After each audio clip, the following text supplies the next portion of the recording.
আমাদের গ্রামের পদ্ধতিতে কিভাবে খিচুড়ি রান্না করে সবজি দিয়ে, তাই আপনাদের সঙ্গে আজকে আমি শেয়ার করব। তো চলুন ভিডিওটা শুরু করা যাক। দেখুন এখানে প্রথমে আমি সমস্ত সবজিগুলোকে কুটে নিয়েছি। এখানে রয়েছে পেঁয়াজ কুচি, আদা আর কাঁচা লঙ্কা চেরা, আর এইদিকে আছে বাঁধাকপি আর আলু। রসুন কুচিও কিন্তু ওইদিকে আছে আমাদের। আর এবার আমি কড়াইতে তেল দিয়ে দেব। এখানে আমি সরিষার তেল দিয়ে দিয়েছি। এবার আমি এখানে ছোলার ডাল দিয়ে দেব, দিয়ে এটাকে খুব ভালো করে আমি কিছুক্ষণ ভেজে নেব। এটাকে খুব ভালো করে কিন্তু ভেজে নিতে হবে। দেখুন ভেজে নেওয়া হয়ে গেছে। এবার আমি এটাকে তুলে নিয়েছি।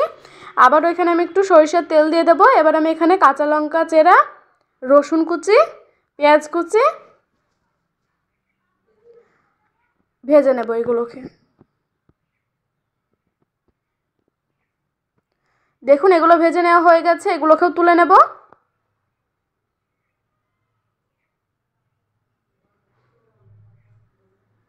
এবার আমি এখানে আর একটু সরিষার তেল দিয়ে বাঁধাকপি আর আলুটাকে ধুয়ে দিয়ে দিলাম, দিয়ে এটাকেও খুব ভালো করে ভেজে নিতে হবে।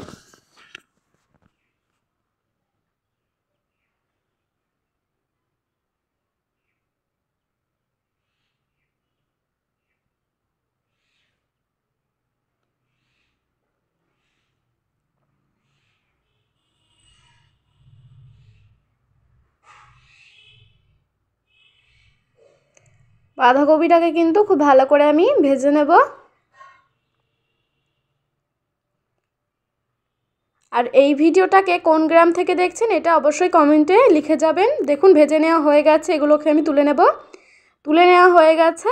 এদিকে আমি প্রেসার কুকারে দিয়ে দেব বলে এখানে আমি ছোলার ডালটাকে ভেজে রেখেছিলাম, ওটাকে প্রথমে দিয়ে দেব।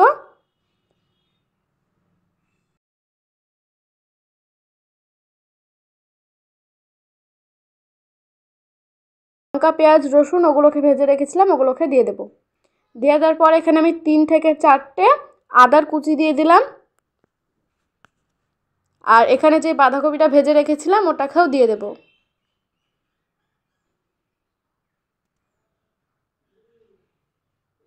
দেখুন এটাকে দিয়ে দেওয়ার পরে যে আমি এখানে 1 বাটি মেপে ধুয়ে চাল দিয়ে দেব। দেখুন চালটাকে ধুয়ে আমি এখানে দিয়ে দেব। এবার আমি এখানে 4 থেকে 6 বাটি মতো জল দিয়ে দেব, কারণ আমি খিচুড়িটা একটু পাতলা করব সেই জন্য। এবার আমি এখানে দুটি তেজপাতা ছিঁড়ে দিয়ে দিলাম। আবার এখানে আমি দিলাম মৌরি। এবার আমি এখানে 4 থেকে 6 বাটি মতো জল দিয়ে দেব। দেখুন জলটা দেওয়া হয়ে গেছে। এগুলোকে আমি একটু ভালো করে মিশিয়ে নেব। মিশিয়ে নেওয়ার পরে হালকা একটু লবণ দেব, লবণ দিয়ে দেব। দিয়ে এটাকে আমি এখানে দিলাম হলুদ গুঁড়ো। এগুলোকে খুব ভালো করে মিক্স করে নেওয়ার পরে প্রেসার কুকারের ঢাকনিটা মেরে দেব। দিয়ে এবার আমি এটাকে সিটি দিয়ে নেব। 6 থেকে 7টা মতো সিটি দিয়ে নেব।